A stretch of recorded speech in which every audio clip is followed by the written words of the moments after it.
Good morning students. हम नए video में बात करते हैं जिसमें की क्वेश्चन है find a vector and Cartesian equation of the line passing through the points. दो पॉइंट दे रखे हैं, उनके बीच की इक्वेशन ऑफ लाइन निकालनी है जो कि वेक्टर भी हो और कार्टेशियन हो। वेक्टर आप जानते ही हैं, ठीक है। तो vector equation of the given line हम ले लेते हैं ए को R1 और बी को R2। तो R1 जो एक ए बिंदु है तो उसका पोजीशन वेक्टर बना दिया 2i - j + 4k, और दूसरा है बी का वाला R2, उसका पोजीशन वेक्टर बना दिया i + j - 2k। ठीक है, तो हमने R2 - R1 लिया, ठीक है, दोनों को घटाया, पोजीशन वेक्टर निकल गया। अब ये मान लिया हमने vector position equation of the line A B निकाल लिया, जैसे जो कि हमारा R2 equation vector equation of the line A B निकालना है। तो इज R बराबर R1 + लैम्डा R2 - R1। आप यहाँ R1 और R2 दोनों ले, कोई सा भी ले सकते हैं, इससे कोई दिक्कत नहीं है क्योंकि दोनों से ही बिंदु किसी भी से एक से पास होनी है ही। ठीक है, तो R1 + लैम्डा R2 - R1 कर लिया तो उसमें रख दिया, ये वेक्टर इक्वेशन हो जाएगी। अब बात करते हैं कार्टेशियन इक्वेशन की। तो कार्टेशियन इक्वेशन के लिए अलग से फार्मूला लगाने की जरूरत नहीं है, हम वेक्टर के फार्मूले की जो बना दिया है उसी का यूज़ करके निकाल सकते हैं।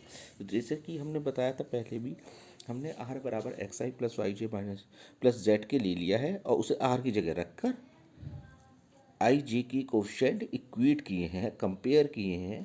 तो आई जे के कोफिशेंट जो कंपेयर किए हैं उससे एक्स वाई एक्स वो लैम्डा की वैल्यू निकाल ली है सब जगह। जैसे कि ये है x बराबर 2 - लैम्डा, तो इससे निकाल लिया लैम्डा।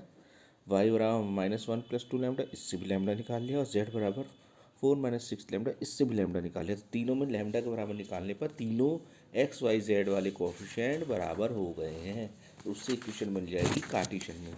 अगर ऐसे नहीं निकालना चाहते तो वो फार्मूला भी लगा सकते हैं, इक्वेशन ऑफ लाइन दो बिंदुओं से होकर जाने वाली लाइन का formula x - x1 / x2 - x1 बराबर y - y1 बटे y2 - y1 बराबर z - z1 / z2 - z1 भी लगा सकते हैं, कोई दिक्कत नहीं है। दोनों ही मेथड सही हैं कार्टेशियन के लिए। अब नेक्स्ट क्वेश्चन पर आते हैं। Find the coordinates of the point where the line through A341 and B516। तो इसमें and crosses the XY plane, crosses the XY plane. तो आपको पता ही है दो बिंदु से होकर जाने वाली इक्वेशन का फार्मूला ये लिखा हुआ है, ये फार्मूला लगाया, इससे इक्वेशन ऑफ लाइन निकल गई। अब मैं ये बताना है कि इक्वेशन Y1 जो ये लाइन आई है ये XY प्लेन को क्रॉस कर रही है। अगर ये XY प्लेन को क्रॉस कर रही है तो XY प्लेन की इक्वेशन ऑफ लाइन होती है Z = 0। इसमें Z = 0 रख दिया। Z = 0 रखने पर ये ये आ गया x - 3/2 बराबर y - 4/-3 बराबर इसके 1/5। इससे हमने x - 3/2 को -1/5 के बराबर रखा, ठीक है, इससे x का मान निकाला, ठीक है। फिर y - 4 और -3 3 को -1/5 के बराबर रखा और इससे हमने y का मान निकाल लिया, ठीक है। और ये जो पॉइंट आए हैं एक्स वाई, ये वो पॉइंट है जहाँ वो लाइन क्रॉस हो रही है। तो ये उसके कोऑर्डिनेट्स आ गए, -13/5 और 23/5, और z तो 0 था ही, इसलिए z के कोऑर्डिनेट्स को 0 रखा गया है, ठीक है। तो ये वो पॉइंट आ गया है।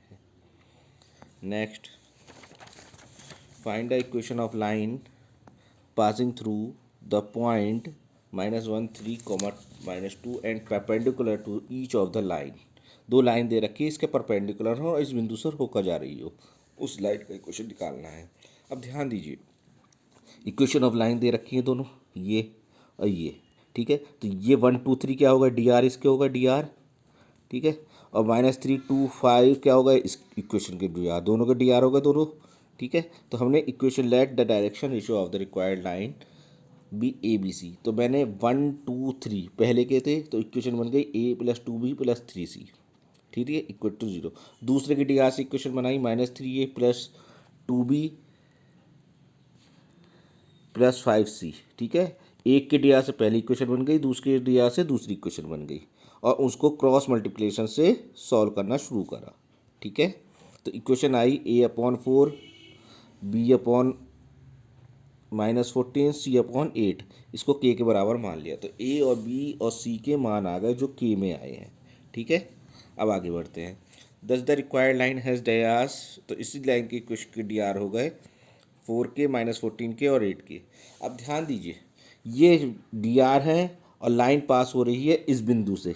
ऊपर क्वेश्चन में दे रखा है -1 3 -1 3 -2। तो आपको फार्मूला याद है, ठीक है, फार्मूला याद है, क्या लगाते हैं द इक्वेशन ऑफ लाइन का, x minus x1 upon a बराबर y minus y1 upon b बराबर z minus z1 upon c। DR आपके k में है तो फार्मूला में रख दिए, k सब जगह है तो कट गया, और 2 से भी सब जगह कट गया, इक्वेशन ऑफ लाइन आ गई।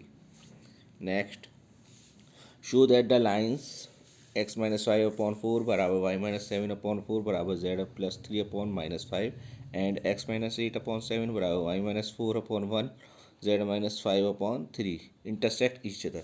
ये लाइन हमें प्रूव करनी है, ये एक दूसरे को काट रही है और जिस पॉइंट पे काट रही है वो पॉइंट भी निकालना है। कहता है पॉइंट ऑफ देयर इंटरसेक्शन है, जहाँ काट रही हैं वो पॉइंट भी निकालना है। तो देखिए क्या करते हैं, हमने दोनों लाइन लिखी, पहली लाइन लिखी, इसे लैम्डा के बराबर निकाल लिया, लैम्डा के बराबर रखा, लैम्डा के बराबर रखकर एक्स वाई जेड के मान निकाल लिए, ठीक है। एक्स बराबर 4 लैम्डा प्लस 5, वाई बराबर 4 लैम्डा प्लस 7, जेड बराबर -5 और -3, ठीक है। इसके बाद ये कोई एक हमने हमारा ये पॉइंट बन गया, जो कि पॉइंट मैंने इसे पी दे दिया कि ये पी पॉइंट उस इक्वेशन पर है कहीं, ठीक है। अब दूसरी जो इक्वेशन ऑफ लाइन दे रखी है उसे म्यू के बराबर मान लिया, उसे म्यू के बराबर मान लिया, उससे भी एक्स वाई जेड के मान निकाल लिए। एक्स बराबर 4 म्यू प्लस 8, वाई बराबर म्यू प्लस 4 और जेड बराबर 3 म्यू प्लस 5। ये कैसे निकले, अब एक बार समझा दूँ दोबारा। देखिए क्या करा है, x माइनस 5 बराबर x माइनस 5 अपॉन 4 बराबर लैम्डा, तो x माइनस 5 बराबर 4 लैम्डा, x बराबर आ गया, इस तरह से निकले, ठीक है। अब देखिए ऊपर जो लैम्डा वाला है एक्स वाई जेड है, तीसरा नीचे जो म्यू वाला है वो भी एक्स वाई जेड है, तो x बराबर x होगा, y बराबर y होगा, z बराबर z होगा। यानी ये दूसरा पॉइंट हो गया म्यू वाला q, मैंने उसे q मान लिया कि ये कोई पॉइंट q है जो इक्वेशन 2 पे रहे, ठीक है। अगर ये लाइन इंटरसेक्ट करती है तो ये एक कॉमन पॉइंट होगा जहाँ ये काट रही होगी। भाई एक लाइन जब काटेगी तो दोनों एक जगह तो मिलेंगी कहीं, तो मैंने मान लिया कि ये काट रही हैं एक दूसरे पे, तो एक्स वाला तो ये एक्स है ऊपर भी लैम्डा वाला और एक्स म्यू में भी है, तो एक्स बराबर एक्स के, वाई बराबर वाई के, जेड बराबर जेड के रखे, तो इक्वेशन बनी 3, ठीक है। एक्स बराबर एक्स पे रखी तो हमारी इक्वेशन बनी ये वाली पहली इक्वेशन, फिर दूसरी बनी वाई बराबर रख के और तीसरी बनी जेड बराबर रख के।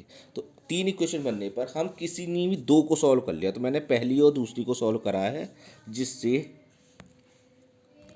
म्यू का मान और लैम्डा का मान निकाला गया है। तो लैम्डा और म्यू का मान आने पर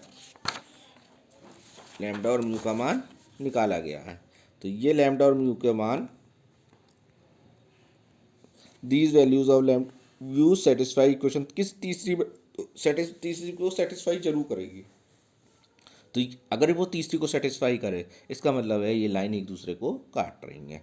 लैम्डा बराबर -1 पी में रख दिया, म्यू बराबर -1 क्यू में रख दिया। अब रखने पर पॉइंट फाइंड आउट हो गया, लैम्डा रखता तो देखो पी बराबर 132 आ गया। अगर क्यू में भी रखोगे तो भी सेम ही आएगा, कोई दिक्कत नहीं, क्योंकि कॉमन पॉइंट है इसलिए कोई दिक्कत नहीं, ठीक है। धन्यवाद।